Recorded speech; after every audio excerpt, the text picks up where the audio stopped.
welcome back to my channel. It's your girl V Banks and I'm back with another video. Today's video is going to be about wedding planning during COVID.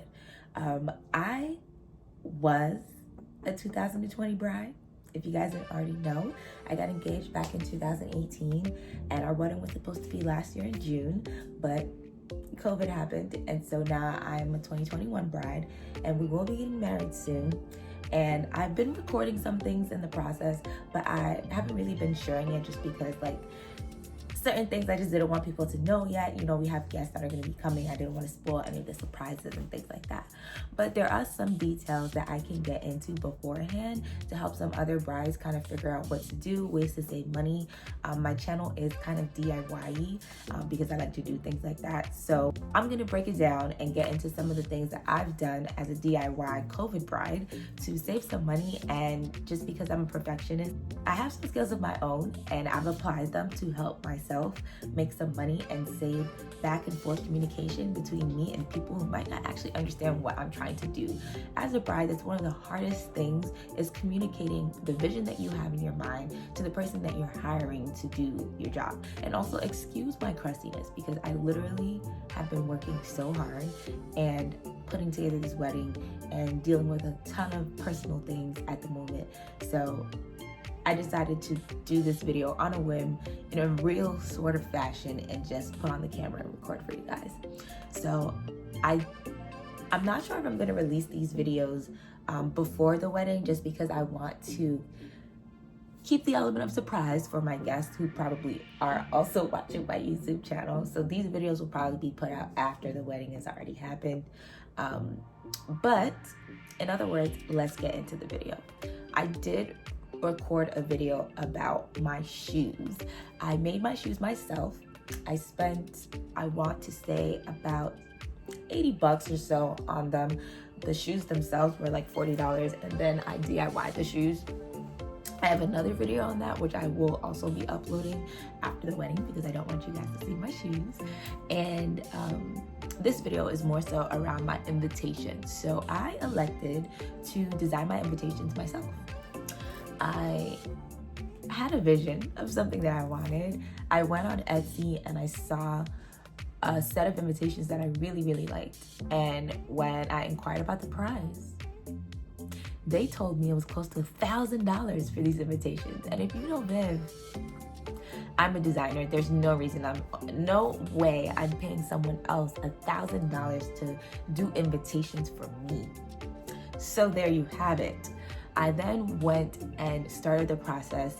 I have experience dealing with Chinese suppliers, and I actually did this during the beginning of COVID. I made sure I got my order in so that things would come in time. But nevertheless, I'll walk you guys through that process and what it's like to get something custom developed on your own, as well as where to print and just sort of like how to put the ideas and the visions together. I took the photo of the set that I wanted and I broke it down into pieces so that I can figure out where I wanted to start to get to the end result, if that makes sense. So let's get into that. Okay, so like I said, this was a quick video that I decided to record, so please excuse me for not screen recording. I really didn't care to do that, so I turned my camera around so you can see my computer. But essentially, I found the design that I wanted on Etsy.com, so I'm gonna scroll to that really quickly just to show you guys. And if you don't already know, Etsy should be your best friend when you're looking for things for your wedding. So I went to Etsy and I saved it in my favorites, so we're gonna go to favorites so that you guys can see. This was the invitation set that I really fell in love with. So as you can see, it's a tropical sort of theme. It has these folds that open up, and then inside is the paper invitation with the date and everything. It has like gold foil, and I just really loved this invitation style. I fell in love with it. It has these other pieces as well. And as you can see, when I went to put in the price, because I had at the time, I think about 220 guests that were supposed to be coming. When I added that to my cart, I was like, oh, hell no. It was $1,350. Vivian is not paying that.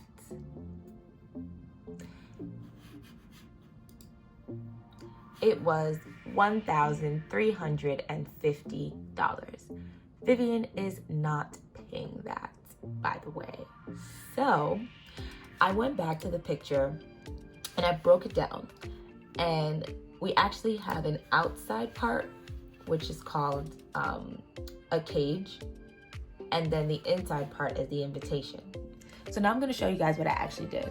So I went to Alibaba.com and I typed in tropical palm laser cut invitations to see what I could find. Now, what that took me to were a couple of styles like these, and as you can see, we're paying significantly less here, 20 cents, 40 cents a set. Whereas on Etsy, they were charging about, I want to say $6 per set, but that also included the interior invitation. So we'll get into that in a little bit. But as you can see, there are tons of options here, but I wasn't seeing the pattern that I wanted. So we went back to Etsy.com and I typed in laser palm file, because what you're going to need in order to do this is this. So I needed to send my supplier the vector template for cutting out this design, and I was able to find it for $4.50. So I purchased this template and I went back on Alibaba and found one of these companies and sent them the template and asked them if they could print me some invitations using this template instead of the one that they were using. And they said, definitely, just give them the size. So I sent them the size, and I'll go to my messages so that you guys can see if I can find the exact supplier, because I have a number of other things that I'm working on actually. I think this was my supplier. Yes, okay. So this was my supplier and we were in talks. So I sent them a photo of exactly what it is that I wanted, and he told me that he could do it, but he was gonna try to do it on his own. Then I actually needed to clarify that he could actually accomplish the design that I wanted. So I ended up sending him the file that I paid $5 for, and then he allowed me to select the color that I wanted. And it was actually a pretty seamless process. Then he sent me this as a confirmation of the size and the look and feel that I wanted. And he asked me if I wanted to like turn it around, if I wanted it to go left versus right. Once we figured that out, then we moved on to production. He gave me his WhatsApp number and we were talking via WhatsApp.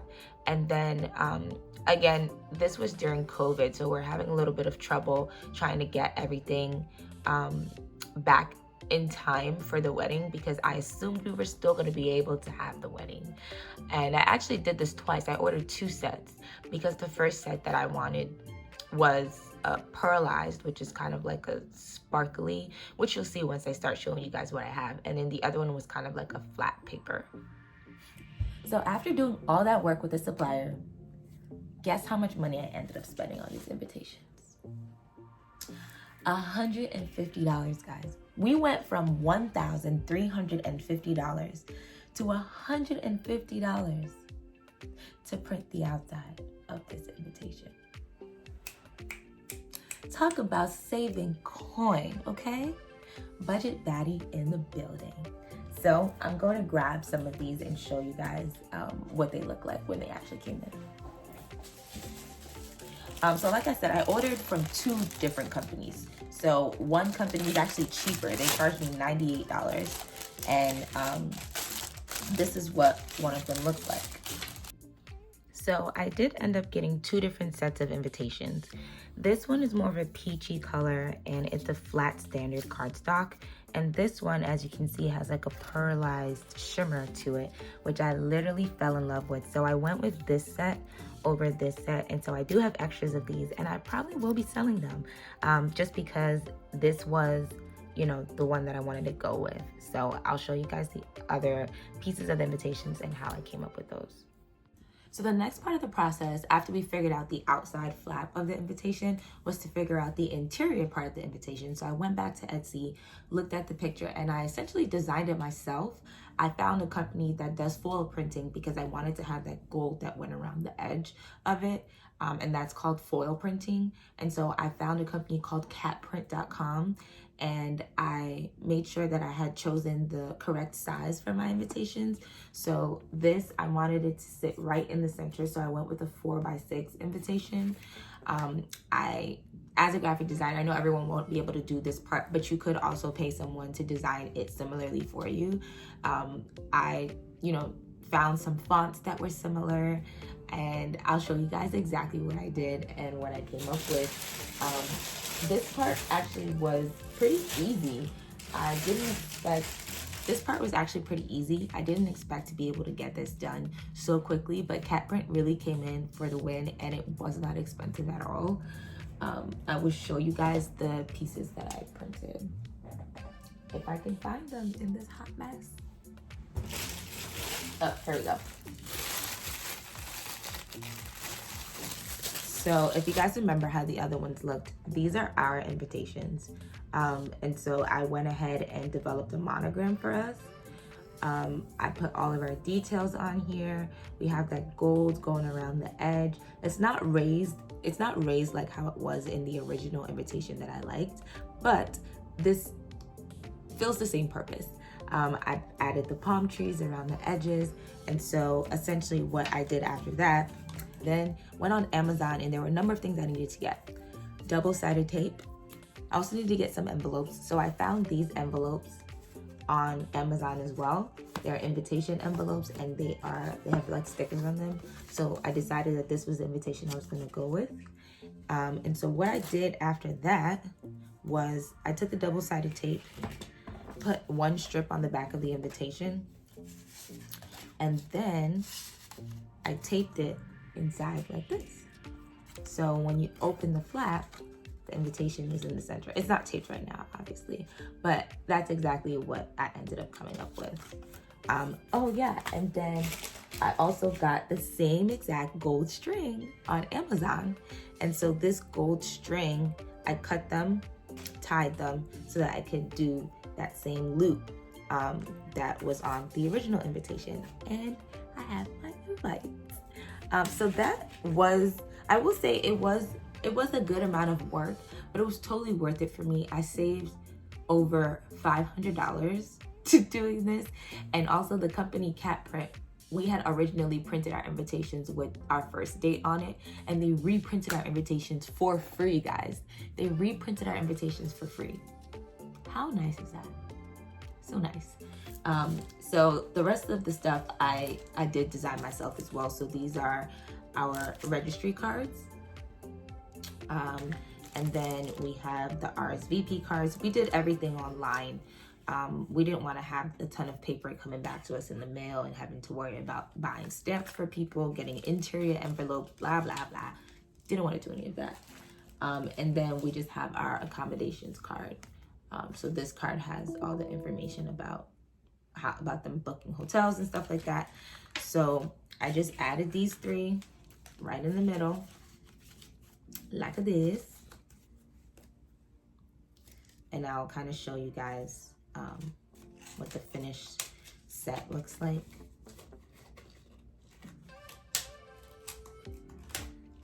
These are extras, by the way. Everyone's invitations have already gone out.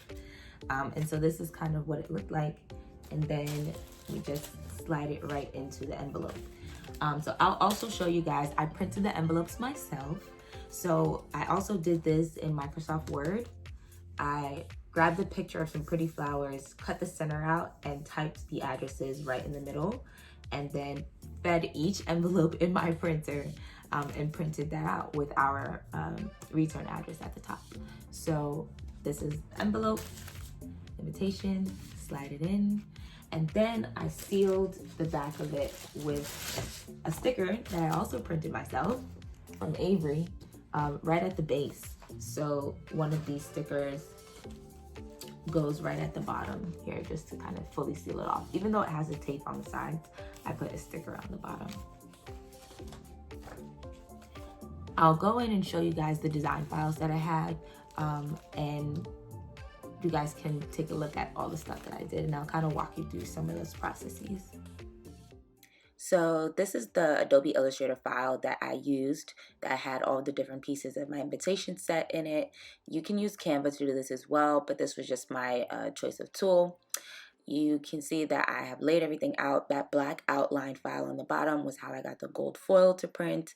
And then I used the fonts Baskerville and Deluxe Script. And yeah, this is pretty much how everything turned out. And I submitted the files to be printed off at my printer.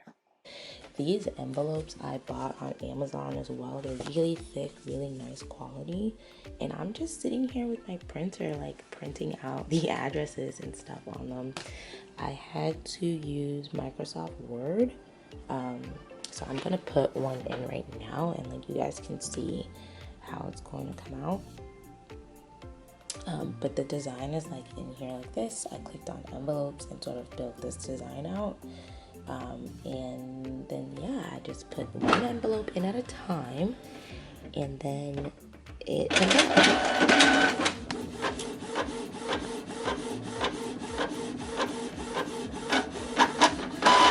yeah, so very cute, very simple. I have 150 of these to do, so this is pretty much going to be the rest of my day. But I just wanted to like show you guys that like wedding stuff doesn't have to be expensive. Our save the dates I also did as a mixture of myself and Etsy. So this back portion I designed in Photoshop as well, and then the magnet I got on Etsy, and we just used glue dots to attach it to the card. And then we mailed these out. So if you are wondering how to save money on your wedding, definitely do your paper products yourself as well, because they can really add up.